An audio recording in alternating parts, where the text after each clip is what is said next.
Electrochemistry. بسم الله الرحمن الرحیم. السلام علیکم. زما نوم محمد عدنان خان دی او تاسو زما یوټیوب چینل ګورئ ایکسپلور د وړ اف کیمستري. د فرست ایئر لاست نمبر چپټر هم سٹارټ کړو د سټوډنټ په ډیماند سره. په دې لاست نمبر چپټر کې نن چې کوم ټاپک دی هغه زموږ سره دی اکسیډایزینګ اینڈ ریډیوسینګ ایجنټ. اکسیډایزینګ ایجنټ څه ته وایي، ریډیوسینګ ایجنټ څه ته وایي، په دې باندې به بحث کوو. اول एक्सप्लेन को oxidising agent چې oxidising agent څه ته وایي په دې باندې ځان پوه کوو، بیا به وایو ریډیوسینګ ایجنٹ. ډیفینیشن سایډ ته راځو. Oxidizing agent څه چیز دی؟ د سبستانس which oxidize. د oxidizing agent په خپل یو سبستانس دی چې دا به oxidize کوي ادر سبستانس، نور سبستانس په oxidize کوي and itself gets reduce او په خپل به reduce کیږي. during this process is called oxidizing agent. پښتو کې مقصد د دې دی چې زموږ سره oxidizing agent په خپل یو داسې سبستانس دی چې په خپل به څه کیږي، په خپل به reduce کیږي خو بل به oxidize کوي. په خپل به reduce کیږي بل به oxidize کوي. نو د دې د وجې نه د بل اکسیډایز کولو د وجې نه د سبستانس ته به موږ څه وایو، اکسیډایزینګ ایجنټ وایو. څه ورته وایو؟ اکسیډایزینګ ایجنټ. یو امپورټنټ پوینټ پکې دی د اکسیډیشن نمبر یا اکسیډیشن سټیټ. د دې اکسیډایزینګ ایجنټ چې کوم اکسیډیشن نمبر دی، اکسیډیشن سټیټ دی، نو دا به څه وي، آف اکسیډایزینګ ایجنټ از ډیکریز، دا به ډیکریز کیږي. د دې خبرې مقصد دا دی چې زموږ سره کم اکسیډایزینګ ایجنټ وو، کم اکسیډایزینګ ایجنټ سپیش وو، کم سبستانس وو، د هغه به اکسیډیشن چې کم نمبر دی، اکسیډیشن چې کم سټیټ دی، هغه به ډیکریز کیږي. ولې ډیکریز کیږي په دې باندې بحث کوو. بیا راځو دویم نمبر ډیفینیشن ته. ریډیوسینګ ایجنټ څه ته وایي؟ ریډیوسینګ ایجنټ د اکسیډایزینګ ایجنټ الټا دی. ریډیوسینګ ایجنټ د سبستانس which reduce other substance. دا reducing agent په خپل یو سبستانس دی، دا به نور سبستانسز څه reduce کوي and itself get oxidized او په خپل به څه کیږي، oxidize کیږي. پس کې په یو پروسس کې په یو ریاکشن کې، نو so it is called دې ته به موږ څه وایو، reducing agent وایو. دلته د oxidizing agent چې کوم oxidation state وو هغه به ډیکریز کېدو، هغه به کمیدو. دلته د ریډیوسینګ ایجنټ چې کوم اکسیډیشن سټیټ یا اکسیډیشن نمبر دی، نو هغه به څه کیږي، هغه به انکریز کیږي. راځو په اگزامپل سره دا نورم ایکسپلین کوو چې اکسیډایزینګ ایجنټ او د ریډیوسینګ ایجنټ ډیفینیشن حواله سره د یو څه خبرې کوو. زموږ سره یو ریاکشن دی، په هغه ریاکشن کې موجود دی هایدروجن دی او بل زموږ سره کلورین دی. په رول کې ما تاسو ته خبره کړې وه په اکسیډایزینګ د اکسیډیشن چې کوم رول دی، اکسیډیشن نمبر چې کوم رولز وي، اکسیډیشن سټیټ چې کوم رولز وي، په هغې کې ما دا خبره کړې وه چې کله زموږ سره یو ایلیمنټ وي یا یو ایټم وي، مقصد دا دی په نیوټرل فارم کې وي، لکه یا ایلیمنټ وي یا په اټومیک فارم کې وي خو نیوټرل فارم وي، نو د دې به اکسیډیشن سټیټ زیرو وي. څه به وي؟ اکسیډیشن سټیټ به زیرو وي. او اکسیډیشن سټیټ باندې هم ما په ډیټیل باندې ویډیو اپلوډ کړی و. چې کله زموږ سره دا دواړه په خپل منځ کې ریاکشن کوي، نو د هایدروجن څه ته لاړ شي، +1 ته لاړ شي، او کلورین څه ته لاړ شي، -1 ته لاړ شي. موږ په ډیفینیشن د اکسیډایزینګ ایجنټ په ډیفینیشن کې موږ دا خبره وکړه چې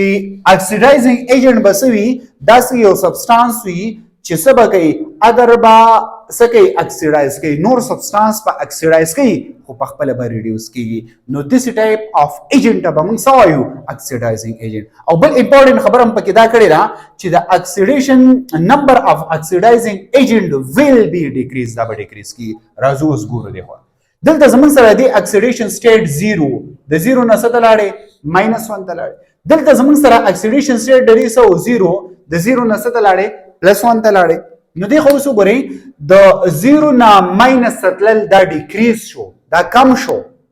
دلته موږ دا ویلو چې په خپله به ریډیوس کیږي، ریډیوس مقصد سره کمیږي به، ډیکریز کیږي به. نو دا زموږ سره څه شو، کلورین زموږ سره ریډیوس شو، کلورین زموږ سره څه شو، ریډیوس شو. او بل به څه کوي، بل به اکسیډایز کوي. نو د دې ډیفینیشن مطابق کلورین زموږ سره اکسیډایزینګ ایجنټ ځکه دی چې د دې کلورین د وجې نه دا هایدروجن اکسیډایز شو. بل دویم نمبر پوینټ پکې موږ دا لیکو چې اکسیډیشن نمبر چې کوم دی یا اکسیډیشن سټیټ دی دا به ډیکریز کیږي نو د 0 نه -1 ته لاړو ډیکریز شو کنه نو چې رچا اکسیډیشن سټیټ ډیکریز شو پس کې د یو ریاکشن کې په یو پروسس کې ډایرکټ بتا سو وای چې دا به سوي دا به اکسیډایزینګ ایجنټ وي سبوي اکسیډایزینګ ایجنټ وي سیم ټو سیم په دې एग्जांपल کې ګوره د دې اکسیډیشن چې کوم نمبر دی دا 0 دی د اکسیجن هم 0 دی بیا د دې څنګه زمون سره سره غي د یو هایدروجن +1 دی نو د دوه بس شي +2 بشي الټا وای چې په یو باندې +2 دی نو په بل باندې بس یې -2 وي ها اوس دا د 0 نه لاړو ستا +2 ته لاړو دا د 0 نه لاړو -2 ته لاړو په دې ځکه کې دا خبره ذهن کې نوٹ کوئ چې کم سپیشي کم سبستانس هغه سوي هغه ریډیوس کیږي هغه کمیږي د هغه اکسیډیشن سټیټ ډیکریز کیږي نو سو اټ از کالډ اکسیډایزینګ ایجنټ په یو پروسس کې ډایرکټ داسې ویل شي نو چې رچا اکسیډیشن سټیټ ډیکریز شو هغه ته کم ایجنټ نوم موږ ورکاو هغه ته موږ اکسیډایزینګ ایجنټ نوم ورکاو خو چې رچا اکسیډیشن سټیټ انکریز شو نو هغه له موږ کوم نوم ورکاو هغه ته موږ ریډیوسینګ ایجنټ وایو ولی په ریډیوسینګ ایجنټ په ډیفینیشن کې موږ دا خبره وکړه چې آیا دا بس کېږي دا به په خپل ریډیوس کېږي په خپل بس کېږي په خپل به ریډیوس کېږي په خپل به کمیږي نه په خپل بس کېږي په خپل به اکسیډایز کېږي په خپل به سیوا کېږي خو بل به ریډیوس کوي دا ریډیوسینګ ایجنټ ډیفینیشن دی په خپل بس کېږي په خپل به اکسیډایز کېږي مینز په خپل به اکسیډیشن سټیټ سیوا کېږي خو بل بس کېږي بل به کمای د خو راځو د ایگزامپل سره دا ایگزامپل هم سیم ټو سیم دی د په اوس دا یو ایگزامپل ایکسپلین کو په ډیټیل سره په دې ایگزامپل په دې ریډیوسینګ ایجنټ کې ایکسپلین کو ګوره دغه ګوره د زنک اکسیډیشن سټیټ 0 دی د کلورین اکسیډیشن سټیټ 0 دی په دې حالت کې چې کله دلته لاړ شي نو زنک +2 فارم ته لاړ شي او کلورین یو په -1 کې دی نو دوه په -2 کې شي ګوره موږ دا خبره وکړه چې د سبستانس which reduce other substance هغه سبستانس په دې دوانو کې هغه سبستانس چې په خپل به سکیږي په خپل به اکسیډایز کیږي خو which reduce other substance بل به سکی کمای په خپل به سکیږي سیوا کیږي نو چې په خپل سوک سیوا شو د اکسیډیشن نمبر یا اکسیډیشن دغه سټیټ چې کوم دی دا به ریډیوسینګ ایجنټ دا به سکیږي انکریز کیږي نو دا خو وګورئ په دې ریاکشن کې د کوم یو اټم د کوم یو الیمنت اکسیډیشن سټیټ سیوا شو نو چې چا سیوا شو هغه ته به ډایرکټ لیکي چې دا زمونږ سره سره ریډیوسینګ ایجنټ دی دا زمونږ سره سره ریډیوسینګ ایجنټ دی الته موږ بره دا خبره وکړه ریډیوسینګ ایجنټ بره موږ دا خبره وکړه چې کوم زمونږ سره دا پوینټ یا سره چې کوم زمونږ سره په دې کې کوم یو سپیشي د هغه اکسیډیشن سټیټ ډیکریز کېدو کمیدو نو د چا کمیدو د دې کمیږي د دې کمیږي د دې کلورین کمیږي او دلته هم د کلورین کمیږي اوري دا +1 ته لاړو دا +1 ته لاړو دا -1 ته لاړو دا نو چې چا اکسیډیشن سټیټ ډیکریز شو نو هغه ته به موږ سوایو اکسیډایزینګ ایجنټ چې چا اکسیډیشن سټیټ انکریز شو مین د 0 نه +2 ته تلل سیوا شو که سیوا نه شو نو دې ته به موږ سوایو دې ته به موږ ریډیوسینګ ایجنټ وایي خو په ریډیوسینګ ایجنټ کې موږ دا خبره کړې وه چې په خپله به اکسیډایز کېږي په خپله به اکسیډیشن سټیټ سیوا کېږي خو بل به څه کوي بل به کموي ولې دې ته موږ دا ریډیوسینګ ایجنټ دی زنک ته موږ ریډیوسینګ ایجنټ ولې وایو دا زنک زموږ سره ریډیوسینګ ایجنټ دی دا ځان سره نوٹ کړئ ولې ځکه د دې زنک د وجې نه دا کلورین ریډیوس شو د زنک د وجې نه کلورین ریډیوس شو نو ځکه د زنک له نوم موږ ریډیوسینګ ایجنټ ورکړو اوس الټا وای د دې کلورین د وجې نه د زنک اکسیډایز شو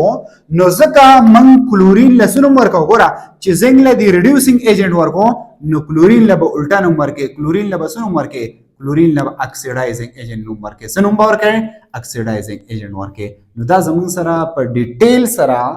ډیفینیشن او example of the oxidizing agent and the reducing agent په هر یو ریاکشن کې ډیر په اسانه طریقه باندې تاسو oxidizing agent او reducing agent معلومولای شي چې د سمپل طریقه زه تاسو ته درخم چې یو ریاکشن په کوم ریاکشن کې د یو اټم د یو الیمنت اکسیډیشن سټیټ یا اکسیډیشن نمبر څه شو کم شو ډیکریز شو هغه ته oxidizing agent نوم ورکولای شي دویم نمبر الټا وای. اوس که فار ایگزامپل زموږ سره داسې یو سپیشي او داسې یو اټم او داسې یو الیمنٹ او په دې یو ریاکشن کې په یو پروسس کې د هغې اکسیډیشن سټیټ یا اکسیډیشن نمبر انکریز شو، انکریز او ډیکریز خو پیژنې که نه، انکریز سوا کېدو ته وایي، ډیکریز کمېدو ته وایي. چې انکریز شو نو ریډیوسینګ ایجنټ به ورته وایي، چې ډیکریز شو نو اکسیډایزینګ ایجنټ به ورته وایي.